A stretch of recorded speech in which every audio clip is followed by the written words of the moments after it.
So your new book, it deals with the origins of prosperity and poverty across the world. Why, for you personally, did you become interested in this topic? I think the topic is around us everywhere. I grow up in Turkey, and one of the first things you realize is, the economy is not functioning, the political system is not functioning, and you look around you in, Western Europe and the United States, there are big differences.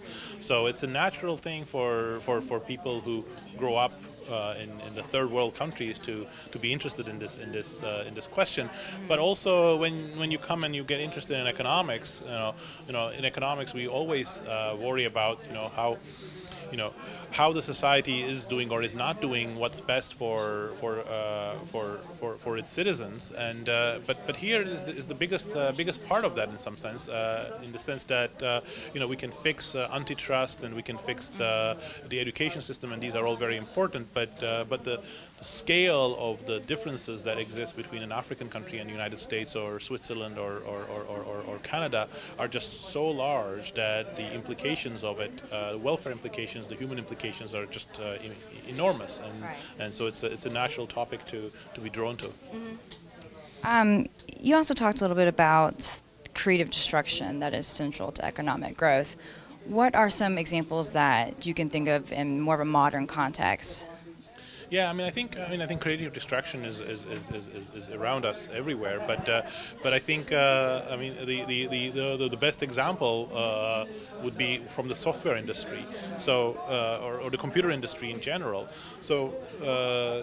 The way that we've been able to make all of the revolutionary changes in software is by creating an entirely new platform, an entirely new set of approaches, and that inevitably led to the decline of all of the established companies. So in the 1970s and 1980s, it was companies like Digital Equipment and IBM that were leading the field, and then it was first Microsoft and other small software producers, and then following it Google, Yahoo, and then Google, and so it involved this process of the established companies losing out and new companies gaining, and I think that's just very visible in the computer sector, because the new companies are now everywhere in our lives. But the same kind of thing goes on in every sector of the economy, and that's the essence of the creative destruction process.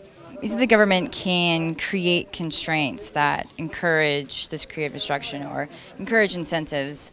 What are some examples of positive or negative constraints that you've seen in a modern context? I think government has a role in all of this. I think the negative constraints are easier to see. The governments often are very responsive to established firms and to elites, and they're going to try to stop the process of creative destruction. And I talked in the talk about Mexico and Carlos Slim. Carlos Slim was extremely successful in using the government legislation and the courts to stop any kind of entry into the telecommunications sector, and that's just the tip of the iceberg in terms of entry barriers or other processes that that prevent new entrants from entering. And if we go back in history, 19th century is full of monarchies and other governments that were actively trying to discourage the adoption of new technologies, even things quite simple such as railways. On the other hand of the scale, the government plays an important role in enabling a more level playing field, for example, by creating a better educated workforce. So of course, the market, we can always leave education to the market, but what we know is that the market doesn't always do a very good job of education provision. And if a society doesn't have a satisfactory workforce, then you cannot implement your ideas. But more importantly, if only 10% or 20% of the society gets a good education, that means it's only 10% or 20% of the potential entrepreneurs, potential innovators who can turn out to be the James Watts or the Einsteins or the Bill Gateses of this world. So having a broader base is very important for the process of creative destruction. You also talked about countries where the government is more authoritarian and the elites are the ones that benefit.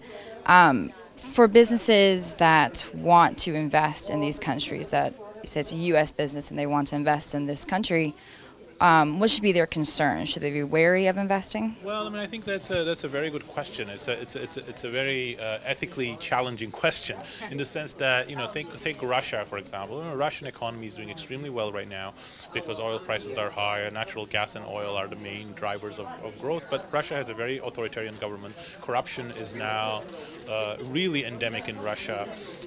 There are signs that you know, the system is really not functioning, and it's being exploited, and the judicial independence is totally lost. But, you know, it's still profitable for many companies to actually invest in Russia. So I think, of course, ethical concerns will play a role. I think a more principled approach is necessary, but it's not easy.